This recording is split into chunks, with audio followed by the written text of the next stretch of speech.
Gloria al Padre y al Hijo y al Espíritu Santo, como era en el principio, ahora y siempre, por los siglos de los siglos. Amén.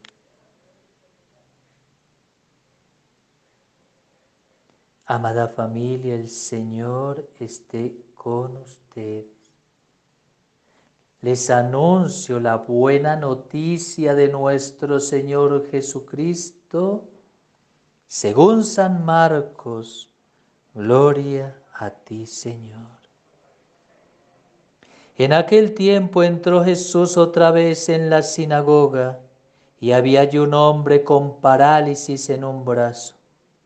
Estaban al acecho para ver si curaba en sábado y acusarlo. Jesús le dijo al que tenía la parálisis: levántate y ponte ahí en medio.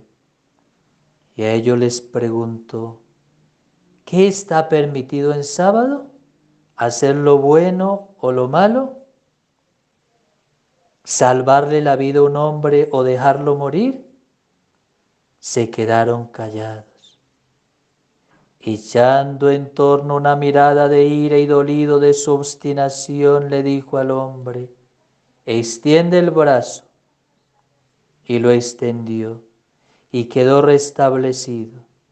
En cuanto salieron de la sinagoga, los fariseos se pusieron a planear con los herodianos el modo de acabar con él. Palabra del Señor. Gloria a ti, Señor Jesús.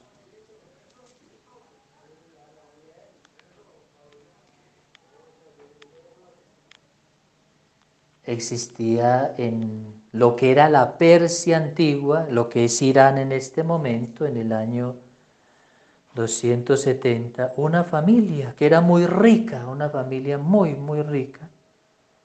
El esposo, la esposa y 2 hijos, y ellos se convirtieron al cristianismo y distribuyeron toda su riqueza, todas sus posesiones a los pobres, para amar a Dios por encima de todas las cosas, decían ellos.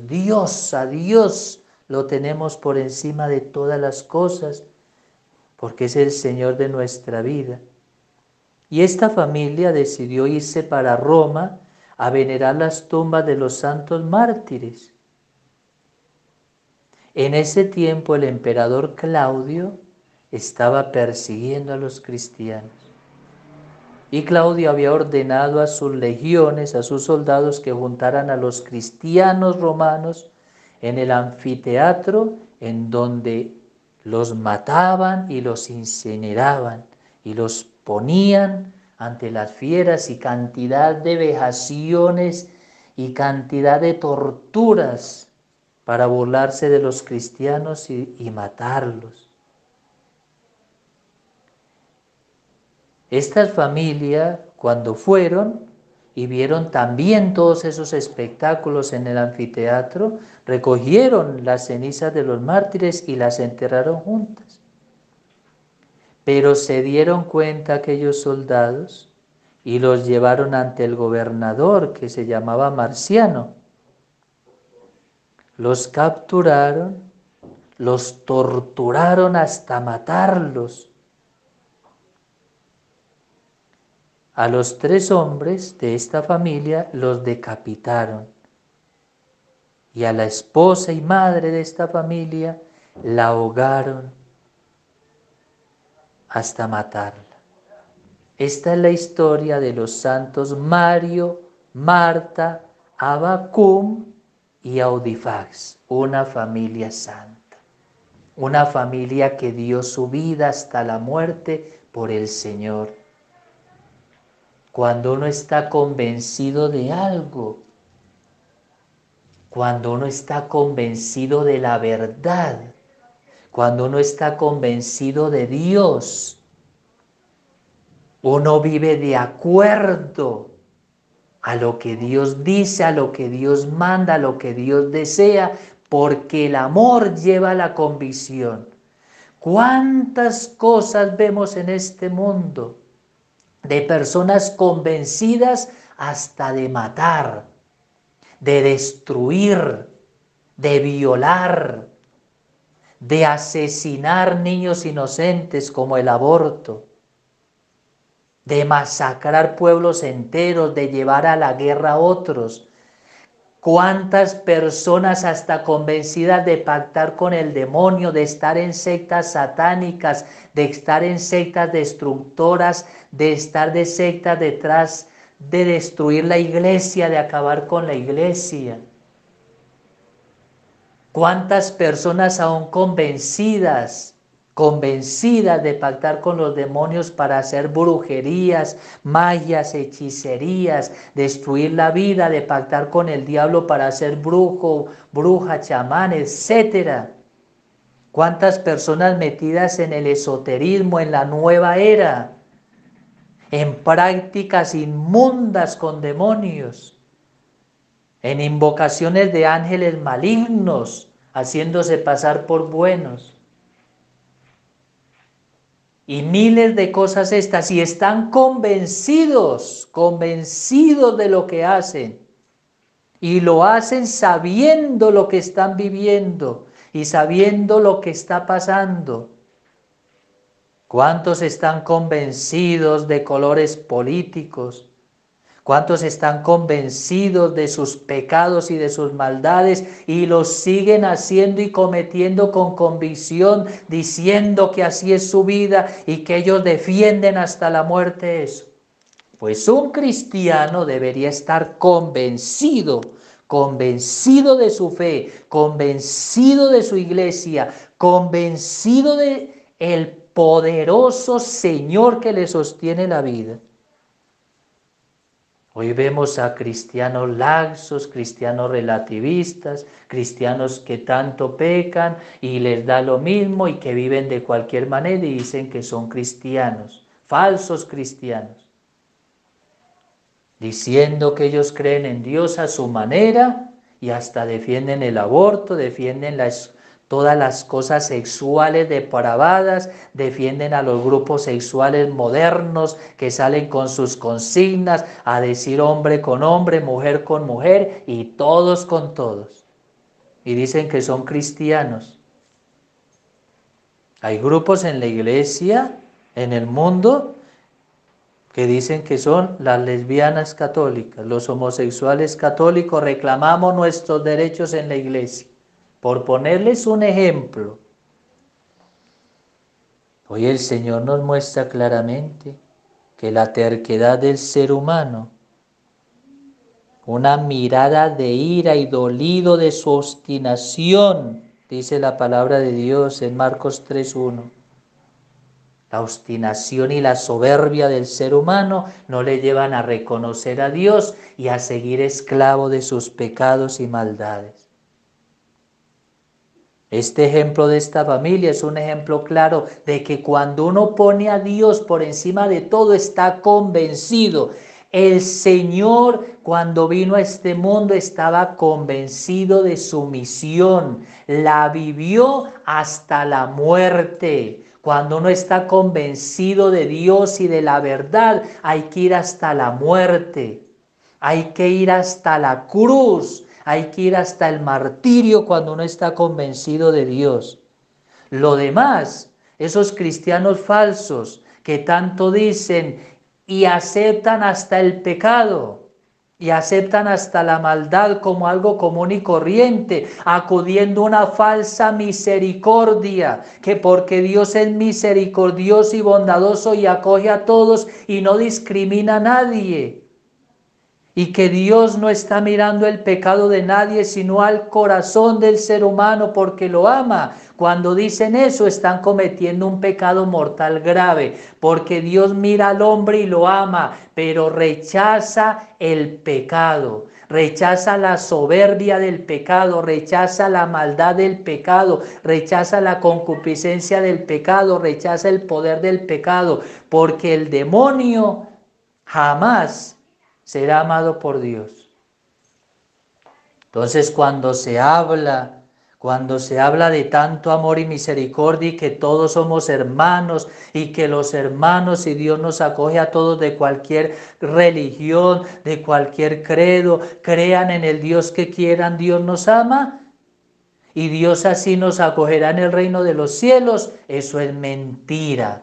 Porque Dios sí nos ama a todos por ser criaturas suyas, pero Dios no recibe en el cielo la maldad, ni el pecado, ni los demonios del pecado, ni las personas que no quieran convertirse. Por eso dice claramente hoy la palabra de Dios, que echando en torno una mirada de ira y dolido de su obstinación, le dijo al hombre: extiende tu brazo. La misericordia del Señor es grande para quien se acoge a ella, para quien se arrepiente de corazón, para quien busca a Dios de corazón y se convence que Dios debe ser el principio y el fundamento de su vida. La misericordia de Dios quiere decir que el que se postra ante Dios, el que le pida a Dios sanación y liberación, el que le pida a Dios perdón, y le pide piedad de sus pecados y empieza una vida nueva a luchar contra esos pecados, recibe el amor misericordioso de Dios. La misericordia jamás quiere decir alcahuetear el pecado, soportar el pecado y estar de acuerdo con el pecado, porque Dios nos acoge a todos como somos y Dios no nos discrimina a nadie. No, Dios nos acoge a todos, nos ama a todos, pero Dios nos juzga a todos y nos dice a todos: esto no se hace, esto tienes que cambiarlo, este pecado tienes que sacarlo de tu vida. Yo te amo, pero levántate y no peques más. Levántate y no caigas más en ese pecado. Levántate y saca ese pecado de tu vida. Yo te perdono si tú quieres, pero no puedes seguir con ese pecado que te va a llevar al infierno, que te va a llevar a la destrucción. En la palabra de Dios nunca dice que el Señor le dijo a Judas: no te preocupes, yo sé que tú eres un ladrón y me vas a traicionar, pero te abro el reino de los cielos porque soy misericordioso. El Señor dice claramente: el hijo de la perdición, capítulo 17 del Evangelio de San Juan. O sea, el amor de Dios es muy grande, pero el amor de Dios no es tonto ni estúpido, ni el amor de Dios es una alcahueta del pecado de nadie. Dios nos espera con los brazos abiertos para que quitemos nuestras obstinaciones y nuestras terquedades, orgullos y soberbias, y para decirnos: te amo, ¿quieres mi perdón? ¿Quieres que te sane de tu parálisis?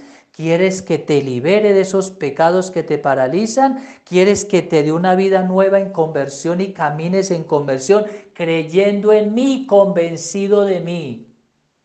¿Por qué mataron al Señor? ¿Por qué lo mataron? Por decir la verdad, por estar en la verdad, por vivir la verdad y por decirle la verdad al que tenía que decírsela y por no soportar el pecado de nadie. Amaba profundamente al pecador para que se convirtiera ese pecador. Convertíos y creed en la buena noticia. El Señor amaba profundamente al pecador, pero no el pecado que lo tenía esclavizado. Y eso es clarísimo en el Evangelio y es clarísimo en la palabra de Dios. El Señor vino a redimirnos del demonio, del mundo, de la carne, de todo pecado. Vino a levantarnos para que nos convenciéramos de Él y fuéramos vencedores de la maldad y pudiéramos llegar y abrir las puertas de los cielos.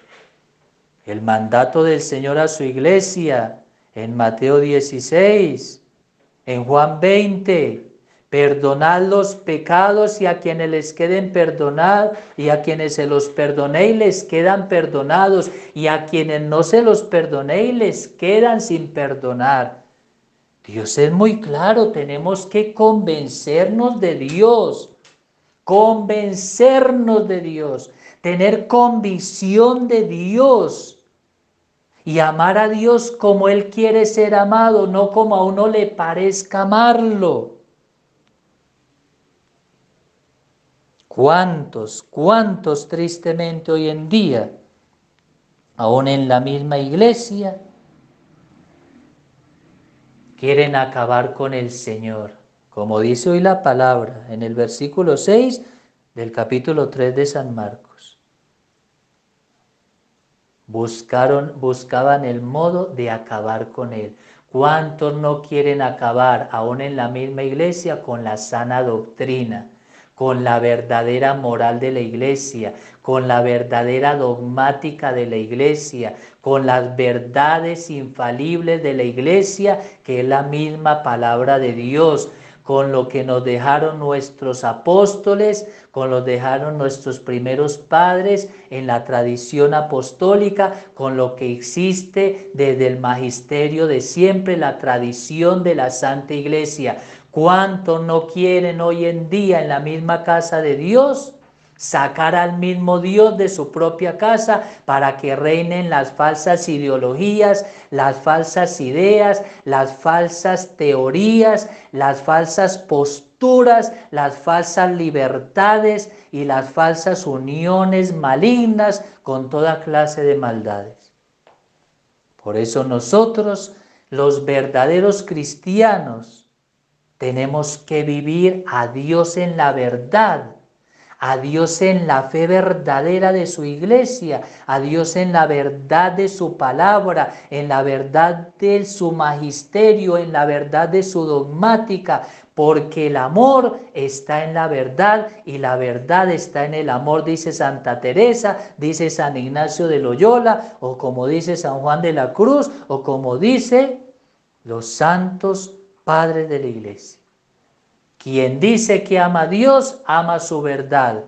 Quien dice que ama la verdad de Dios, ama sus mandamientos. Convenzámonos de ser cristianos y mostrémosle a los demás en nuestros medios que somos cristianos convencidos de la verdad de Dios y no convencidos de las verdades del demonio, o sea, de las falsas verdades del demonio, de las mentiras del mundo, de las mentiras del placer y del poder. Convenzámonos de la verdad de Dios para vivir la verdad de Dios que nos va a salvar. Como dice la santa palabra, la verdad os hará libres. La verdad os hará libres. Tengamos eso claro. La verdad os hará libres. Juan 8:31. La verdad os hará libres. Vivamos la verdad de Dios y aunque nos persigan y aunque busquen cómo hacernos daño con chismes, con palabras, con componendas humanas, la verdad nos hará libres porque estaremos abrazados por el Señor, el Rey, el soberano de la verdad, que nos mantendrá firmes y fieles hasta la muerte. Amén, amén, amén. Gloria al Padre, y al Hijo, y al Espíritu Santo, como era en el principio, ahora y siempre, por los siglos de los siglos. Amén. Digamos todos: Señor, yo te necesito. Necesito que sanes y liberes mis parálisis, que sanes y liberes mi vida, como dice hoy tu palabra, para que pueda yo caminar contigo,